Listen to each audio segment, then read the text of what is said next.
Sadyang likas na kay Doc Willie Ong at Doc Liza Ong ang pagtulong sa kapwa Pilipino, lalo na sa mga mahihirap na kababayan nating Pilipino na hindi kaya ipagamot o ipatingin man lang sa ospital ang kanilang mahal sa buhay. Kaya naman sa loob ng 30 years o higit pa, ay ito ang naging dedikasyon ni nagmag-asawang doktor na tutulong sila sa mga mahihirap, lalo na kung ito ay pagdating sa kalusagan. Kahit pa na liblib na lugar, ay talaga namang pinupuntahan nilang dalawa para lamang makapaghatid ng kanilang serbisyong medical para sa mga mahihirap nating kababayan. Narito ang isang patunay kung gaano kamahal ni Doc Willie Ong ang mga Pilipino.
Na gusto niyong makita si Doc? Hindi pa totally magaling. May hingal ako. Kahit palakarin mo lang ako ng mga 20 meters, may hingal na ako eh.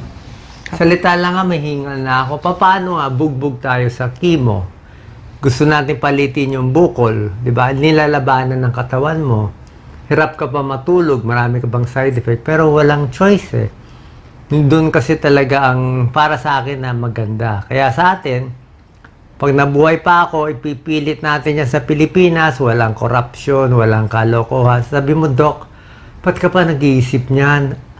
Kung hindi mo ako papatulungin sa Pilipinas, patayin nyo na lang ako. No purpose in life. Mabubuhay ako para saan? Mag-enjoy? Mag-cruise? I don't need it. Sumama na ako sa nanay ko kung yun lang. Kaya lang ako nandito para tulungan yung 110 million Filipinos na kawawang-kawawa ngayon. Yun lang ang purpose ko. Wala akong pakialam sa politika ng iba. Sarili kong style to. Diretso sa taas, diretso sa Holy Spirit, I don't care about anyone. Sorry ah. Sorry ah. Kasi matigas talaga ako ngayon. Pag alam ko tama, tama. Pero pag wala nang buhay, di wala na. Pero so far pa naman, binubuhay pa naman tayo ng Diyos. So habang binubuhay tayo ng Diyos, request ko lang, kung mahal nyo ako, tulungan nyo na lang yung kaibigan nyo, makipagbati kayo sa magulang nyo, makipagbati kayo sa best friend mo na naging kaaway mo. Doon ako masaya. Magbigay tayo ng pera, pagkain doon sa mga pulubi, sa lansangan natin, sa mga overseas worker. Gumawa lang kayo na mabuti. Happy na ako. Happy na ako. Okay? So, any more questions? Yes, okay. So, yun nga pala po, yung mga nag-alaga kay Doc Willie dito sa hospital, almost 50% talaga mga world-class nurses na Pinoy. Pinoy lahat. Ang gagaling. Kasi may nag-message po sa atin, mga nurses from Germany, from the US, yung ating mga galing. kababayan na nasa healthcare at yung hindi rin sa healthcare. Maraming salamat po sa inyo. So, ang mga questions, yung mga naghahantay, kailan daw ulit mapapanood si Doc Willie. Siyempre, ngayon medyo yung mga lives namin hindi madalas. So, pipilitin ni Doc, pag malakas, good days, di itatry.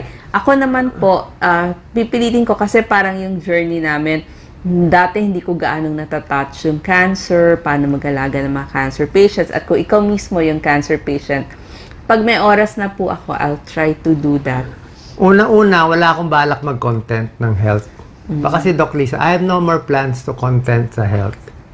Yung mga sakit sa puso, no more. Tapos na yun. 6,000 ang videos ko, ano pa ba gagawin? Magaling si Doc Alvin. Sila Dr. Dex, ang dami-dami doktor. Hindi nyo na kailangan ng health topics. Ang kailangan, ayusin natin yung Pilipinas kasi ang dami namamatay, ang dami naghihirap. Yan na lang ang job ko. Last job ko. Fix the Philippines, fix the country. After that, hayaan na natin mga kabataan sila na mag-vlog ng health topics. Diba? Yun lang ang mission ko. I'm very clear about that. Lagi ko dinarasal. Nakikita niyo ibang video ko, parang meron akong Holy Spirit nagsasalita.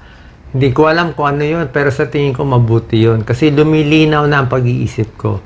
Kung ano man magiging desisyon ko, tandaan nyo, para sa inyo to. Kung gusto pa tayo ng Diyos mabuhay, tumulong sa Pilipinas, okay. Pag ayaw na, di okay. Pero, hindi ako give up. Yan lang ang purpose ko. Magagalit ang doktor ko pag nalaman nila, ito ang plano ko. Hindi ko nga sinasabi. Hindi ko nga sinasabi na, dapat isipin mo paano kumain, paano mag-enjoy. Ayoko mag-enjoy. Mas enjoy ako. Kausap kayo, nakikita yung mga mahihirap dyan. Yun lang ang goal ko. Kailangan naman magpakita naman tayo ng, diba, kita mo yung mga santo, ang babait ng mga saint nila, Jesus, mga mababait na tao, very selfless.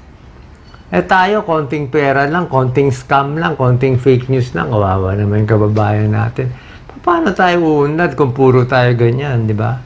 Hindi pwedeng sobrang ganoon, di ba? Huwag pera-pera. In the end, malulugi rin kasi tayo. Anyway, yun lang naman. So far, so good. Ngayon, problema ko pa sa tiyan kasi itong bukol, kahit lumit siya, mukhang nakabara siya sa small intestine. Hindi gano'ng gumagalaw yung bituka ko, kaya hirap na hirap ako. Meron lang position na hindi pa nahahanap. So, it might take me a few more weeks. Siguro by November matatapos na. And makakauwi ako by December. And who knows what will happen. Basta lahat ng gagawin ko para sa inyo. Okay lang magbasa daw nakuha yung cancer. Tingin ko is bashing. Bashing, negative. Kasi wala talaga akong risk factor. Tsaka, hindi naman masama. Kahit naman nakabukol ako, naging close naman tayo. Diba? Hindi ako nakabukol, hindi nyo na rin naman ako papanoorin. Wala na nga 500 yung nanonood sa akin. Kaya nakabukol ako, 50,000 naman nanonood. Siguro okay na yun. It's a good deal. Basta mahal na mahal ko kayo habang nasa mundo ako. Pag namatay na ako, let's say namatay ako, aalagaan ko kayo from above. Promise ko yan. Aalagaan ko kayo from above. That's my promise. Okay? So far, so good? Yes, opo. Doon naman po, naging journey natin to. So, kailangan aware tayo kung may lahi po tayo ng cancer sa pamilya. So, maganda po, magpapa-check up tayo. Kaya doon po pumapasok yung ating blood test, yung ating x-ray, tsaka yung ultrasound.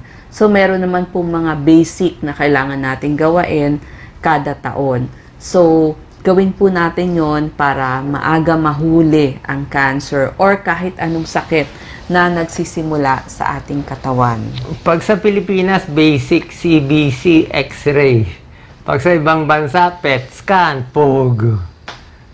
Para tayong grade 1, nakakaya naman.